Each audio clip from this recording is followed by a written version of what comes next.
GreenSense show is sponsored by CEA Technology, providing a sustainable modular indoor growing system. Visit ceatechn.com to learn more. I'm Robert Colangelo, and this is GreenSense, where we bring you eco-innovations that are changing your world. Michelle Nichols is Director of Public Observing at Chicago's Adler Planetarium, and she's back this week to discuss the full-dome immersive audio-visual experience of the Pink Floyd's Dark Side of the Moon album, and also give us some tips for viewing upcoming eclipses. Michelle, welcome back to GreenSense. Thanks for having me. What have you been up to since we last talked? Oh gosh, we're getting ready for those eclipses coming up. So yeah, just planning for that. We did a little outreach road trip to Southern Illinois. It's just been go, go, go. Well, you have such a wonderful job. What do you like best about it? Oh gosh, it's different every day. That's what I like. Sometimes I get asked by reporters or students or folks, so what's a typical day at the Adler Planetarium? Like, there isn't one.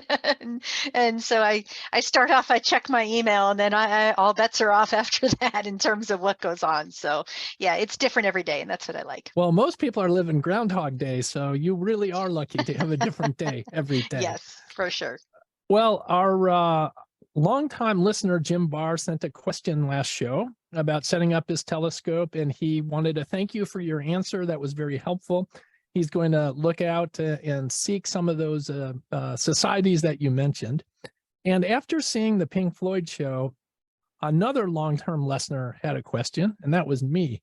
And so I don't know if you can answer this, but this has really caused me to ponder for a while is, how do they navigate in space? You can't use cardinal compass coordinates like north, south, east, or west. I'm not even sure if you use up and down.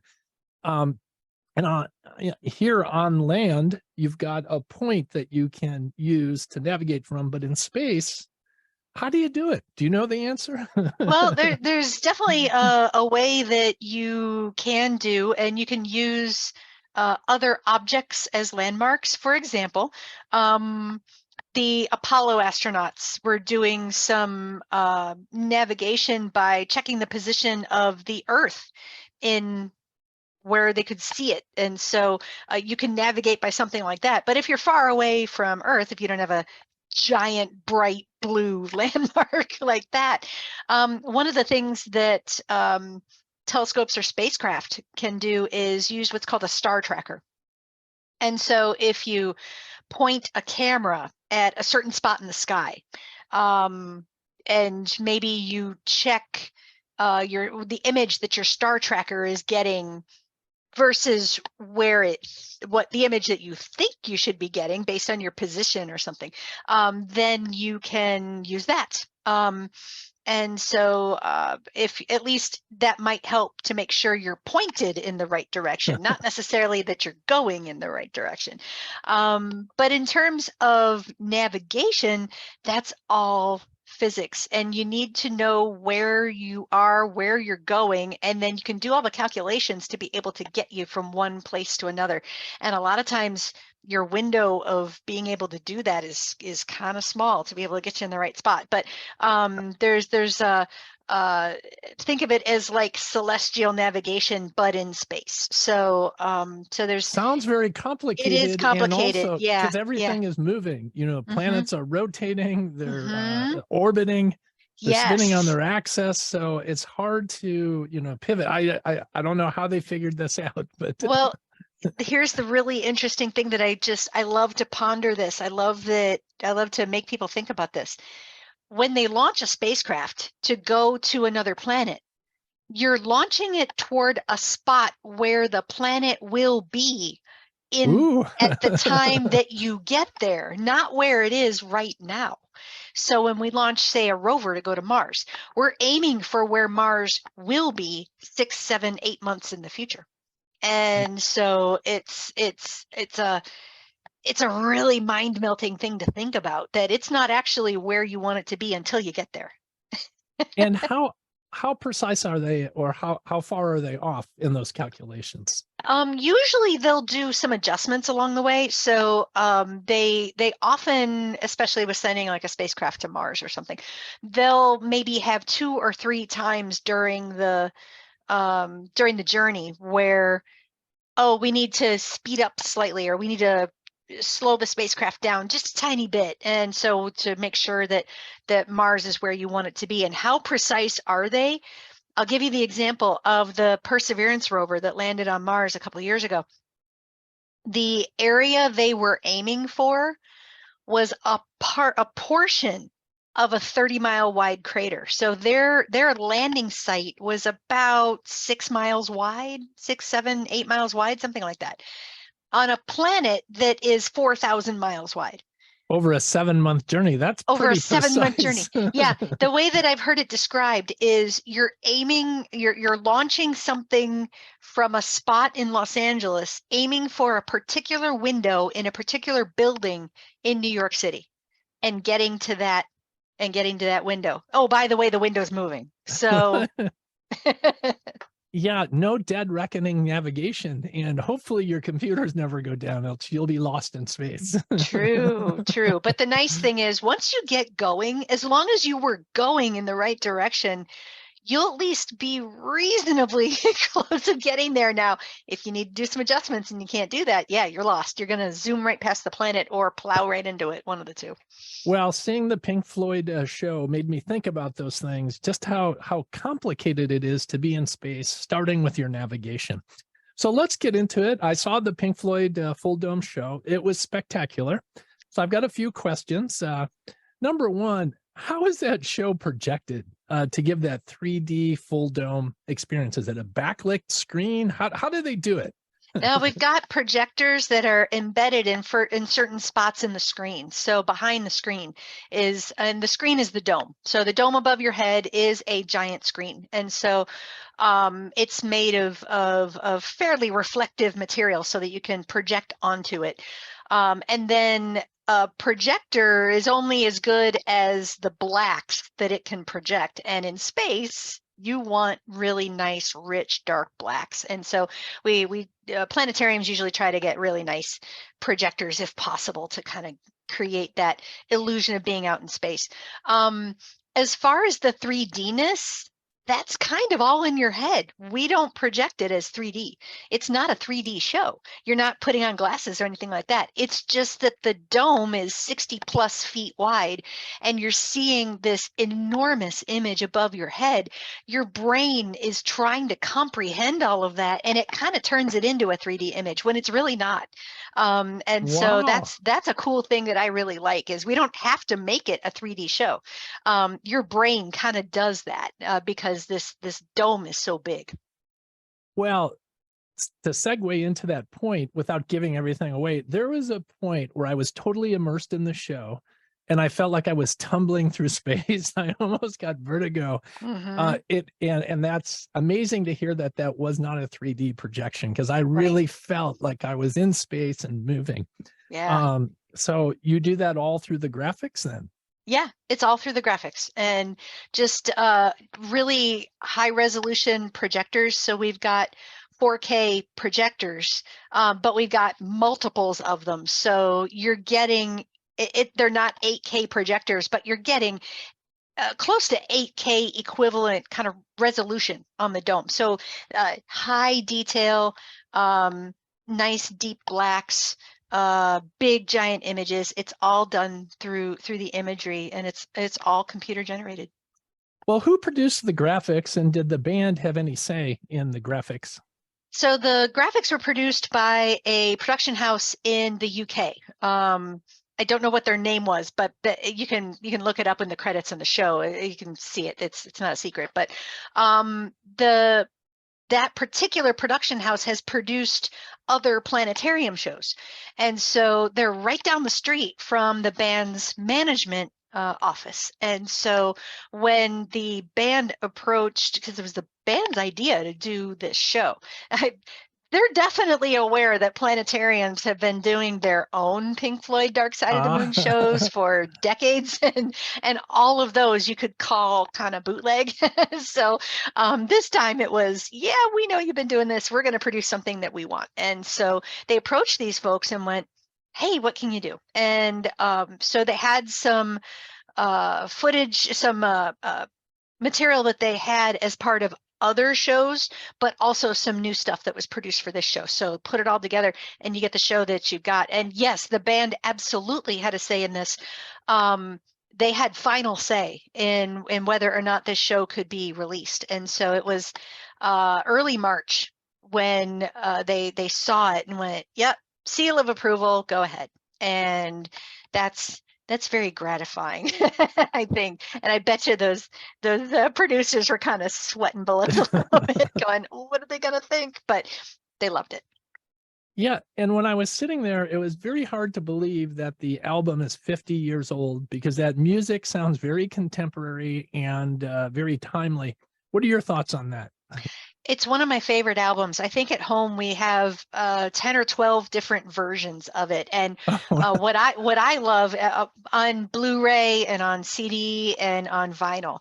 And what I would love is this version of the audio of this show is the 5.1 high resolution audio that was released around 2011, somewhere around there. And so that's my favorite version. I think that version is just, the mix is just spectacular. And I was so glad to hear that they had done that one, or they'd used that particular version. But yeah, the fact that you can create a concept album where a lot of the songs can stand on their own, but you can also listen to them and they make total sense listening to them one right after the other. That is very rare in the music industry, to get stuff that can be listened together and listened individually, or listened to individually. And it's impressive, still impressive 50 years later. And each one of those songs is a hit. That's also amazing. It's so good. And you've heard all of them on radio, classic rock radio these days, I think. But right. Without giving too much away, I'll tell you, I love the infographic of I think it was the Apollo mission, where they were going to the moon and back. It was both informative and entertaining. What did you like best? I loved, there was some scenery going through Saturn's rings. I love the planetary scenery. But when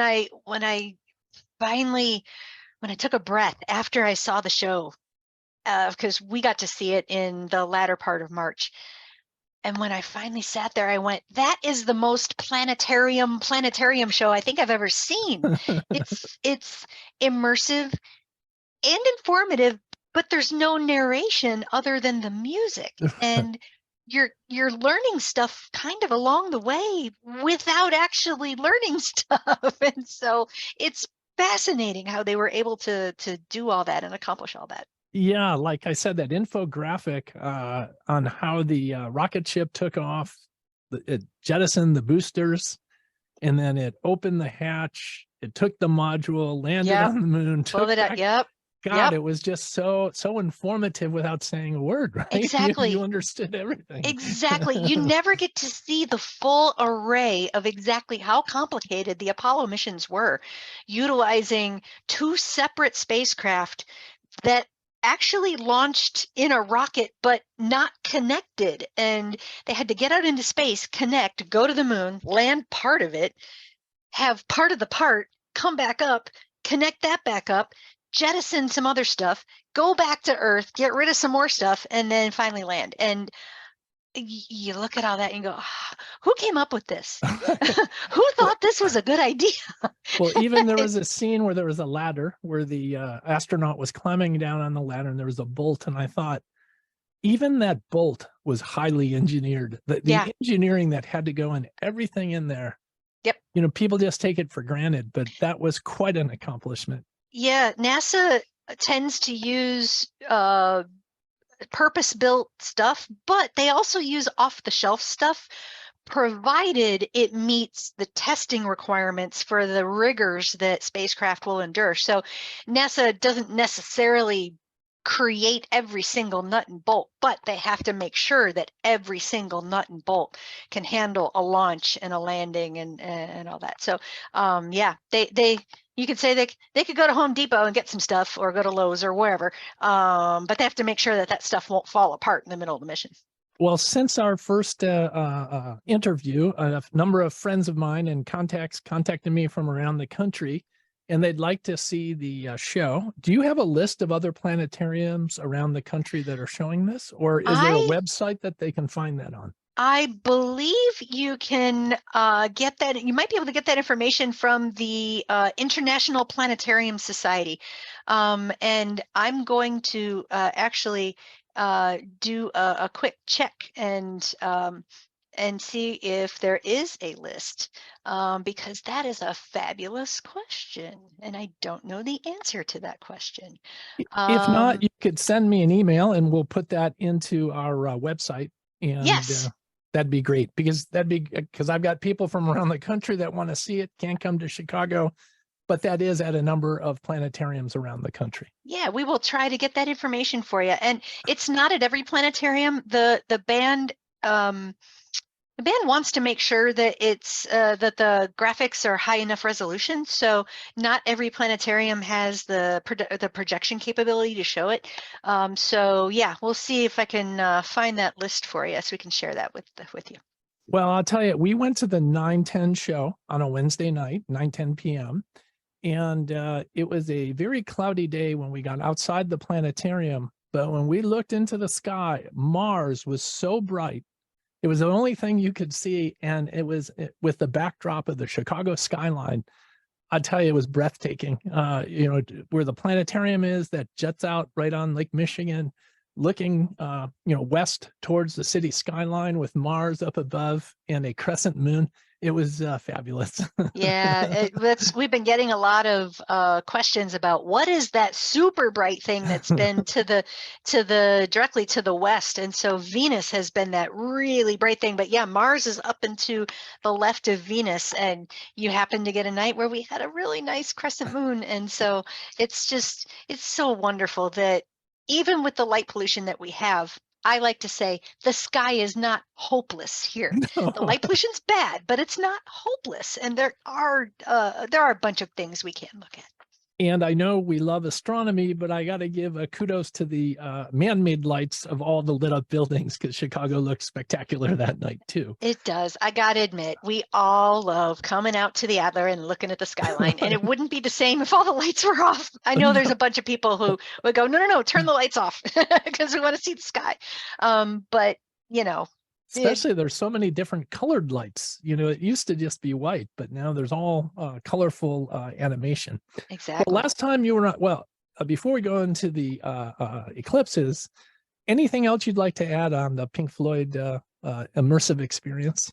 Well, just a reminder that it will be playing at the Adler until, as far as we know, March of next year. So it's a limited run, but it is playing currently. Actually, by the time folks hear us chatting about this, it will run the final show of the day every day. So from Thursday to Tuesday, it'll be the I believe it's the 3:15 show in the afternoon, and then on Wednesday evenings it will be the final show of the day. So it'll be that 9:10, 9:15 time frame. So yeah, just check our schedule for that. You can buy tickets ahead of time. We encourage folks to buy tickets ahead of time, especially since there's time periods this summer when we know it's going to be busy and it will sell out. Wow. As I said, I was there at the 9:10 show on a Wednesday night, and it was packed. There wasn't an open seat. So let's get into the next issue. And last time you were on the show, we talked about the two upcoming eclipses on October 14th, 2023 and April 8th, 2024. What programs does the planetarium have to offer to enjoy these two experiences? Well, we're going to have a public event for both of those. So the October 14th, 2023 eclipse will feature the moon covering a little under 50% of the sun, which is pretty impressive amount.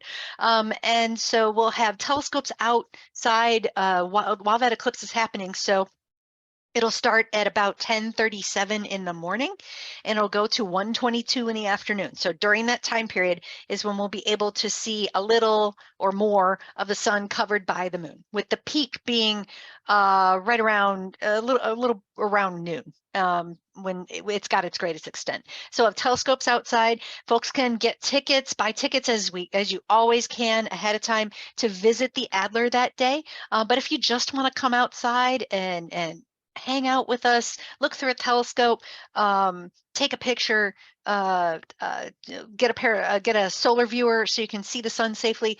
We'll have all sorts of opportunities like that on the day of. So that's Saturday, October 14th, 2023, Monday, April 8th, 2024. That one will feature 94% of the sun covered by the moon, as seen from Chicago. And so folks want to join us that day too. That eclipse will be more in the afternoon.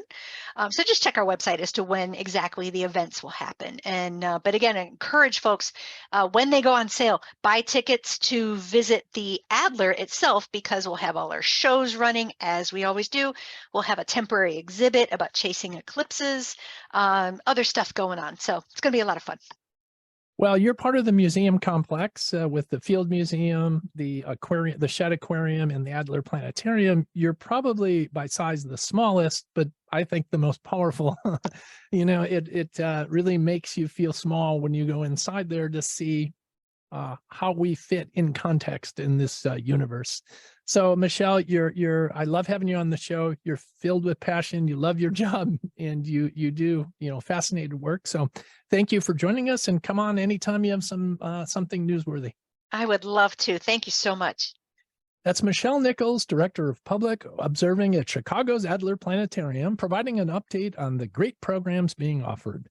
I'm Robert Colangelo. Thank you for listening to GreenSense, and check out the GreenSense Minute every Thursday and Saturday on 105.9 FM, WBBM Chicago, and visit the greensenseshow.com website to learn more about sponsorship.